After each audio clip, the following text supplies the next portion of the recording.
La suite d'Alachot de Bédikat Hametz, après avoir vérifié, bien vérifié la maison, donc dans tous les coins et recoins d'endroits où on rentre du Hametz.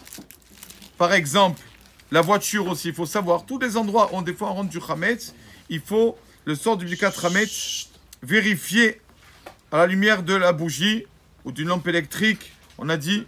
Donc, après avoir fait tout ça, il y a une phrase à lire.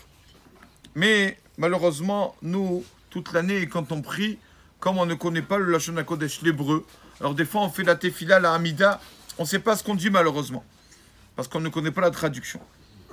Mais bon, ça passe. Mais il y a des fois où la personne, pour dire quelque chose, il doit comprendre ce qu'il dit. Et donc, après la Bédikat Hametz, il y a une formule à dire pour annuler le Hametz. Quelqu'un, il a vérifié quelque chose qu'il n'a pas vu. Ça lui a échappé, il est au-dessus d'une armoire ou quoi, il n'a pas vu. Alors, il doit annuler cela. D'accord? Pour Chazvé Shalom, qu'il n'y ait pas de Hametz en sa possession pendant Pessah. Donc, cette formule-là qu'il va dire après la Bédikat Hametz, ce qu'on appelle le bitoul, annuler le Hametz, ça, une personne doit le comprendre. Donc, il doit le dire en langage qu'il comprend.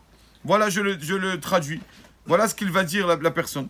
Kol hamira, tout hametz, des ika birshuti, qu'il y a en ma possession, des lachazité, que je ne l'ai pas vu, ou de l'abiarté, que je ne l'ai pas éliminé, livre-t-il qu'il soit annulé, ou élevé qu'il soit, qui afra dera comme la poussière de la terre. Voilà, comme ça, la personne doit le dire, aussi en la langue qu'il comprend. Donc, s'il comprend le français, il doit le dire en français aussi. D'accord? 3 fois. Et la 3e fois, on a l'habitude d'ajouter que ce Hametz soit efker, qu'il soit abandonné complètement, qu'il ne nous appartienne pas du tout. Et une personne doit faire ça. Pourquoi on fait ça?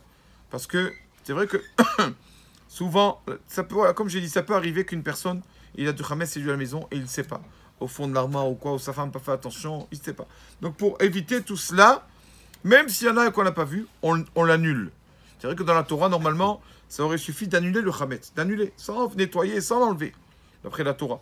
Mais nos sages nous connaissent très bien, et nos sages savent que même si on annule le Hametz, donc on ne mangera pas à Pessah, si on voit devant nous une baguette, avec le réflexe, on va peut-être faire un étilat et la manger. C'est pour ça qu'on doit l'enlever de la maison.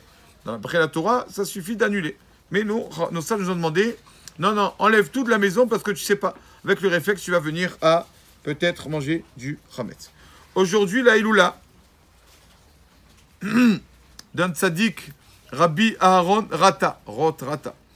Rabbi Aaron Rata, c'était il n'y a pas longtemps, c'était notre génération. Ce rave-là, on raconte comment d'abord ses parents ont mérité d'avoir un enfant tellement sain comme ce rave. Ses parents leur maison était ouverte, Baruch Hashem, à tout le monde. Achnasa Tochim pour les invités. Et une fois, il y a un invité qui vient, un bel invité, vu avec une barbe blanche, qui vient. On ne le connaît pas, mais on le sert quand même. Les parents de Rabbi Aaron Rata le servent, lui donnent à manger, à boire. Il dort là-bas quelques jours. Et la maman constate que l'invité ne part pas. 1 jour, 2 jours, 3 jours. Elle dit, c'est pas normal. Elle le servait avec joie, mais il y a quelque chose. Et après quelques jours, le matin, donc il dort, le matin elle voit qu'il ne s'est pas levé. Donc il est décédé chez elle, l'invité. L'invité est décédé chez elle. Et bon, et elle a compris elle a eu la peine, elle a dit peut-être c'est à cause de moi qu'il est décédé chez moi. Je l'ai peut-être pas assez bien reçu, ce rave. Et donc elle a dit, ce rave s'appelait Aaron. Si j'ai un fils, je l'appellerai Aaron. Et donc, ce vieux, avec la barbe blanche, lui vient en rêve et lui dit, au contraire, tu m'as très bien reçu. Et par ce mérite, tu auras un enfant qui illuminera le peuple d'Israël. Et s'il te plaît, appelle-le Aaron. Comme ça, d'appeler Aaron. Sachez, Rabotai, ce rave tellement que c'était un grand, quand Hachem a voulu faire descendre son âme dans ce monde, l'âme de Rabbi Aaron Rata, le malach, le Yitzhara, le mauvais penchant, s'est opposé. C'est opposé. Je ne veux pas que cette âme descende dans ce monde. On a vu 3 rabbanim sur cette histoire il doit y avoir plusieurs. On a vu 3. C'est la même histoire que le Satan ne voulait pas que leur âme descende dans ce monde. Rabbi Nachman de Breslev, le Baal Shem Tov et sa Rabbi Aaron Rata. Elle a dit, si son âme descend dans ce monde, le Yitzhara va dire, je vais aller chez Pôle emploi, je vais aller au chômage. On va pencher. Pourquoi? Tellement que ce Rav, il est fort, il sait bien parler, il va écrire des livres. les mauvais penchants, il dit, moi je vais rien faire, ça y est, je vais à la retraite. Et donc il y a eu, dans le ciel, il y a eu comme un combat entre les anges qui voulaient le bien du peuple d'Israël, les anges destructeurs qui voulaient le mal du peuple d'Israël, jusqu'à qu'on a décidé, ok, cette Neshama, cette âme va descendre dans ce monde. Mais il y a deux conditions. Deux conditions.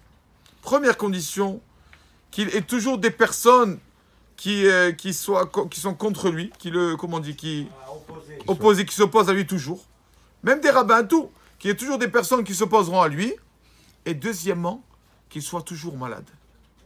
Parce que s'il est en bonne santé, il va faire teshuva à tout le monde, il va faire repentir à tout le monde. Voilà les deux conditions. On dit ça va, ça va. Et donc vraiment descendu comme ça. Il a été malade, à l'âge de 2 ans, très malade. Et vraiment il était en danger de vie. Et sa mère rêve de ce vieux-là. Sa mère rêve de ce vieux, Aaron, invité qui était chez elle, et qui lui dit, ne t'inquiète pas, viens. Dans le rêve, il lui dit, tiens. Il lui donne de l'huile. Il lui dit, c'est de l'huile d'onction que je t'ai amené du paradis. Mets ça sur ton fils, le petit bébé qui est malade. Et dans le rêve, tout ça, dans le rêve, elle fait ça. Dans le rêve, elle met l'huile et tout ça. Le lendemain, elle se réveille, et Baruch Hashem, le petit commence à aller mieux. De l'huile d'onction du Gan Eden. C'était de l'huile du paradis. Et toute sa vie, il a souffert. Si je vous dis son poids, il y en a qui ne vont pas me croire. D'accord ? Dans les livres, c'est marqué que son poids, c'était 36 kilos. Le pauvre, tellement qu'il était malade, chaque fois qu'il mangeait, direct, il vomissait le pauvre. 36 kilos. Et une fois, j'ai mérité de voir son fils, et je lui ai demandé, est-ce que c'est vrai ça, 36 kilos? Il m'a dit, c'est pas vrai. J'ai dit, alors combien? Il m'a dit 32. Mon père, il pesait 32 kilos. Pour faire chaque mitzvah, il devait s'efforcer, se lever. On devait le tenir. Pour allumer le bougie de Hanouka, il m'a raconté combien il fallait de force, etc., etc. Tout ça, parce que cette âme était tellement bonne. Il a dit, si j'étais pas malade, j'aurais fait teshuva à tout le monde.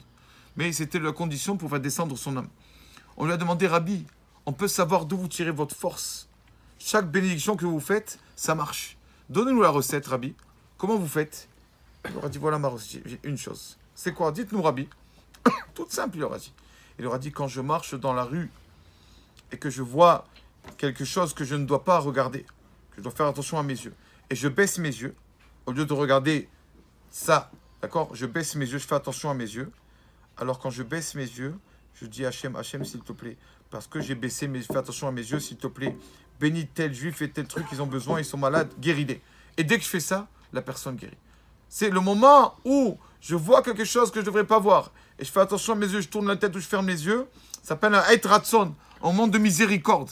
Moment de miséricorde. Et à ce moment-là, donc justement, je le bénis et tout se passe bien. Donc, voilà pour vous montrer, vous savez que sa femme, la pauvre, tous les 2 jours, elle devait laver son talit. Pourquoi tous les 2 jours? Tellement que, quand il priait, il transpirait, tellement qu'il avait la concentration de la prière, il priait la mida pendant des heures, il transpirait tous ses habits. Et son talit aussi transpirait. Tous les 2 jours, sa femme lavait son talit. Tous les 2 jours. Tellement que Sora avait la kavana, la concentration dans ses prières. Et c'est pour ça, justement, qu'il a mérité, c'est pour ça qu'il a mérité d'avoir des livres. Que la personne qui lit ces livres, c'est sûr qu'il change. Sûr et certain. Premier livre, Taharat HaKodesh, sur la sainteté de la Brit Mila. Deuxième livre, Shomer Emonim, sur les Amen, Yeshmer Abba, Amen, tout ça. Encore un livre, Noam Alevavot, des lettres qu'il a écrit. Encore un livre, Shulchan HaTaor, sur la personne quand il mange, tout le bien qu'il fait, etc. Tout ça, c'est lui. Tout ça, vraiment, il a écrit ces livres pour faire teshuva au peuple d'Israël. Et on raconte des centaines de personnes qui étaient vraiment très très loin de la Torah. Dès qu'ils sont tombés sur ces livres, ils ont complètement changé. Parce que tout ce qui touchait ce Rav, ça devenait kadosh. C'était vraiment la sainteté en personne. Donc que son mérite protège le Ham Israël. Amen. Amen.